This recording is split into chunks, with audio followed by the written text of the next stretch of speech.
नमस्कार, आप देख रहे हैं द वंदे भारत। मुफ्त इलाज मिल चुका है। मैं आज इस कार्यक्रम के माध्यम से आयुष्मान भारत योजना के माध्यम से गरीबों की सेवा करने वाले सभी डॉक्टरों, मेडिकल स्टाफ की भी विशेष प्रशंसा करता हूं। साथियों, आज की हमारी इस चर्चा के दौरान अनेक ऐसी बातें सामने आई हैं जिनसे आगे की रणनीति के लिए रास्ता और अधिक स्पष्ट होता है। अब जैसे देखिए, देश में हमारे 700 से अधिक जिले हैं, लेकिन जो आंकड़े बहुत बड़े बड़े हैं और चिंता कराते हैं देश को, वो सिर्फ 60 जिले हैं। 700 से अधिक जिलों में से सिर्फ 60 जिले, और वो भी 7 राज्यों में।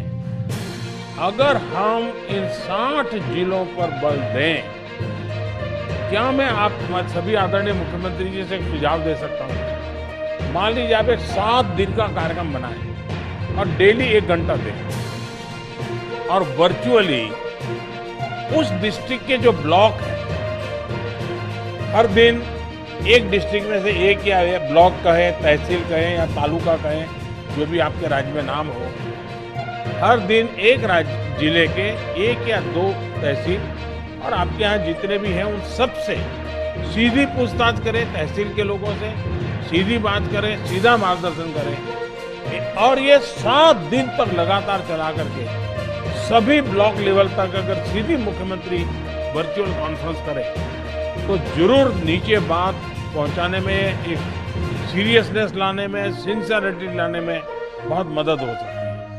ये सही है कि भारत में संक्रमण के मामले में लगातार वृद्धि हो रही है और इसलिए कुछ ऐसे प्रयोगों की जरूरत है। लेकिन आज हम हर रोज, ये भी सही है कि 10 लाख से ज्यादा टेस्ट भी कर रहे हैं और ठीक होने वालों की संख्या भी तेजी से बढ़ रहा है।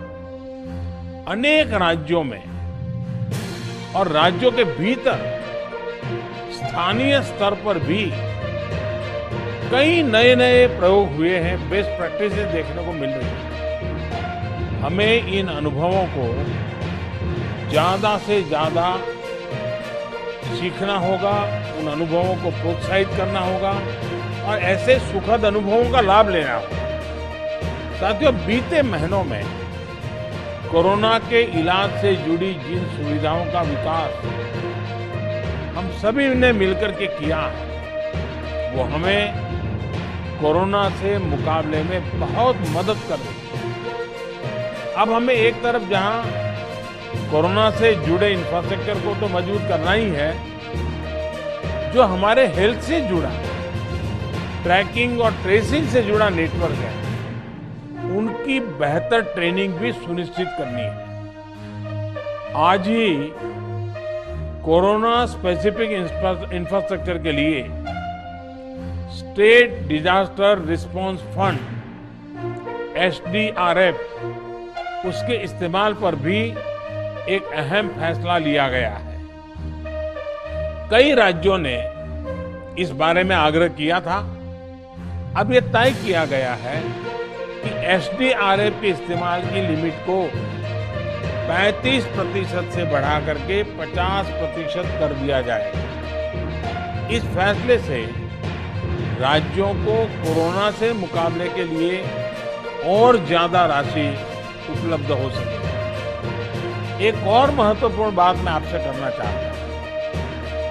प्रारंभिक काल में हमने जो लॉकडाउन किए, उसका बहुत लाभ मिला, दुनिया में भी उसको सराहा गया है। लेकिन अब हमें माइक्रो कंटेनमेंट जोन पर ही बल देना चाहिए, जिससे कोरोना का प्रसार रोकने में मदद मिलेगी और बाकी जनजीवन और गतिविधियां भी सामान्य तौर पर चलेगी। जो 1-2 दिन के लोकल लॉकडाउन होते हैं, वो कोरोना से रोकने में कितना प्रभावी है, हर राज्य को अपने स्तर पर इसका अवलोकन करना चाहिए। कहीं ऐसा तो नहीं है कि इस वजह से आपके राज्य में आर्थिक गतिविधियां शुरू होने में दिक्कत हो रही है।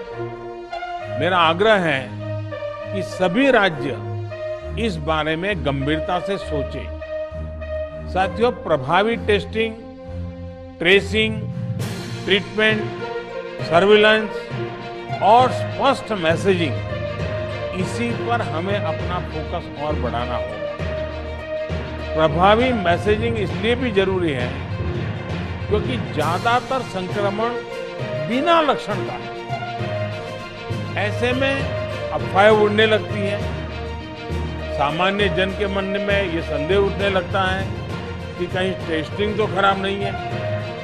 यही नहीं, कई बार कुछ लोग संक्रमण की गंभीरता को कम आंकने की गलती भी करते लगते हैं। जैसे हमारे कैप्टन साहब ने कहा, तमाम अध्ययन बताते हैं कि संक्रमण को रोकने में मास्क की भूमिका बहुत अधिक है। मास्क की आदत डालना बहुत मुश्किल जरूर है, लेकिन इसको रोजमर्रा के जीवन की एक अनिवार्यता, उसको बनाए बिना हम सार्थक परिणाम नहीं मिल पाएंगे। और जैसे उद्धव जी ने बड़ा सिंपल चश्मे का उदाहरण दिया, यही तरीके से सोचना पड़ेगा। साथियों, बीते अनुभवों से तीसरी बात ये निकल कर आई है कि एक राज्य से दूसरे राज्य के बीच सेवाओं और सामान की आवाजाही में उस रुकावट से सामान्य नागरिक को अनावश्यक परेशान होते हैं। इसमें जनजीवन भी प्रभावित होता है और आजीविका पर भी असर पड़ता है। मुझे बताया गया है कि ऑक्सीजन की कोई कमी नहीं है, लेकिन राज्यों के बीच तालमेल बना रहना ज्यादा जरूरी है ताकि जीवन रक्षक ऑक्सीजन के आवागमन में कोई रुकावट ना आए। लगातार मॉनिटरिंग से सप्लाई चेन को बनाए रखने में मदद मिलेगी। ऐसे विषयों पर हमें अफवाहों से भी सतर्क रहना चाहिए। कभी कभी इसका फायदा ब्लैक मार्केट वाले भी उठाते रहते हैं। साथियों, भारत ने मुश्किल समय में भी पूरे विश्व में जीवन रक्षक दवाओं की आपूर्ति सुनिश्चित की है। ऐसे में एक राज्य से दूसरे राज्य के बीच दवाइयां आसानी से पहुंचे, ये हमें सबने मिलकर के ही देखना होगा। साथियों, संयम, संवेदना, संवाद और सहयोग की जो प्रतिबद्धता इस कोरोना काल में देश ने दिखाई है, उसको हमें और आगे जारी रखना है। संक्रमण के विरुद्ध लड़ाई के साथ साथ अब आर्थिक मोर्चे पर भी हमें पूरी ताकत से आगे बढ़ना है।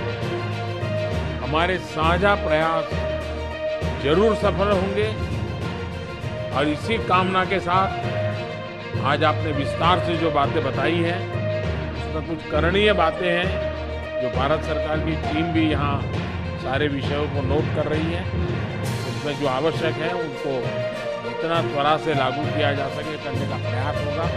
मैं फिर एक बार आप सबने समय निकाला, बहुत ही उपयोगी सुझाव दिए और आप में जो संकल्प शक्ति दिखाई है कि हम इस परिस्थिति को अपने राज्य में और इन 60 जिलों में बहुत तेजी से हम परिस्थिति को पलटेंगे। मैं आपको बहुत बहुत शुभकामनाएं देता हूं। बहुत बहुत धन्यवाद। देश दुनिया की और भी खबरों के लिए देखते रहिए द वंदे भारत।